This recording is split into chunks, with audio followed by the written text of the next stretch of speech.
guys, it's Michelle, and you may notice things look a little different. I am using a tripod for this video, something I've never done before, so bear with me a little bit. This trio of books that I just finished has sort of a theme to it. Lately, I have really been interested in translated fiction, and that goes right along with the Continent Read-a-thon that's been put together by the Book Jazz, and there's a Goodreads group I will link below if you're interested in looking through the information. That every 2 months they pick a continent and read authors from that continent, and that just goes right along with translated fiction.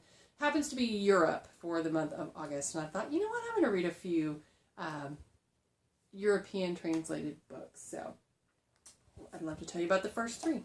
First up is A Time of Miracles by Anne-Laure Bondeau. She is a French author, and this is the second book that I have read by her with the same translator. And the first book was called The Killer's Tears.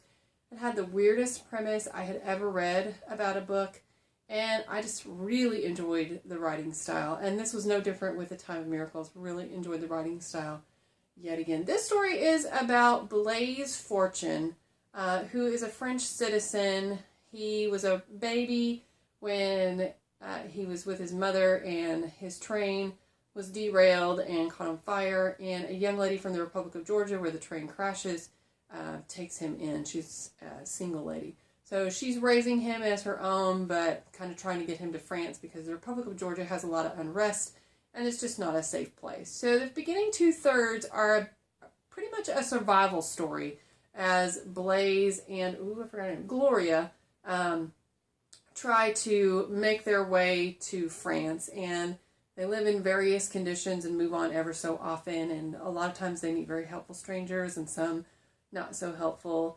Very interesting and compelling story. The last third, they end up getting separated and need to find each other. This book really explored the question of, is there a difference between an out-and-out lie and a story that you make up to help yourself get through a certain situation? So really enjoyed that theme, enjoyed the writing style, and ended up giving this 4 stars on Goodreads. The next book that I picked up was actually not translated. Deborah Install is from the UK, and therefore this was already in English, but I've really been wanting to read this book. I had a chance to get it on NetGalley and passed and regretted it, so I ended up ordering it, and this book was right up my alley. Your main character is Ben, and he was going through veterinary school when his parents were suddenly killed in an accident. He inherits their home and is kind of independently wealthy. His sister fixes him up with a friend of hers, and he gets married. But he's not really doing much with his life, and the marriage isn't really going anywhere.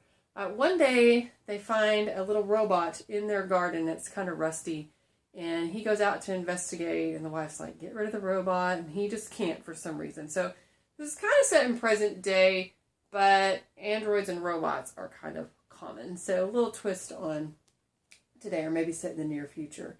Ben gets really attached to the robot and convinces himself it's not just a programmed piece of machinery, that it actually has some intelligence to it.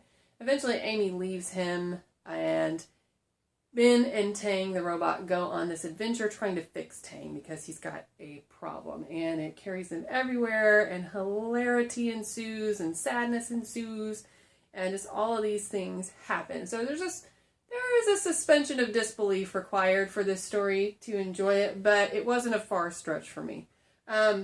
I did find that it did read like a debut novel in a couple of places. Kind of the pacing and kind of some of the situations were a little awkward, but it was still enjoyable and still compelling, and I still really enjoyed it. And probably in my mind it's a 3.5 stars, but on Goodreads I went ahead and marked it, rounded up, and gave it 4 stars. Cute little story, The Robot in the Garden. And lastly, I picked up a Swedish novel translated into English, and that is The True Deceiver by Tove Jansson. Now, from what I could tell, Tove Jansson is a pretty prominent author in Sweden, and this is kind of the darkest novel that Tove Jansson has written. So I did not find it all that dark myself, but it was really enjoyable. It's set in a very small town, and it is deep winter, and they are really snowed in, and you follow 2 main characters, both women, The first one is about 25 years old. She is a very practical, down-to-business, no-nonsense girl who has to take care of her 15-year-old brother, and basically she's raising him. They've moved to this area and nobody really knows why, like what happened to their parents, why she's having to raise him. She is tough as nails, sees everything black and white, and if you don't want to go to a lawyer to have a problem fixed, she's really good at seeing a fair way to resolve most conflicts. So people use her in that capacity. She's also very good at math, so she helps the local shopkeeper. There's another lady that lives in the village, has lived there forever, is independently wealthy. Her parents have left her house. She's never married. She's an artist, and her illustrations are used in children's books. And she is just very content in life, trusts everyone, everything's fine, has a very happy outlook on life for the most part. These two ladies' paths cross, and because they are so incredibly different, there is some conflict that comes out of that, and I just really enjoyed how the story unfolded. There's so much more to it that I'm not mentioning, and I really got a kick out of this one and gave it 4 stars on Goodreads. So that is my trio of reading for European authors. Thank you so much for watching, and happy reading.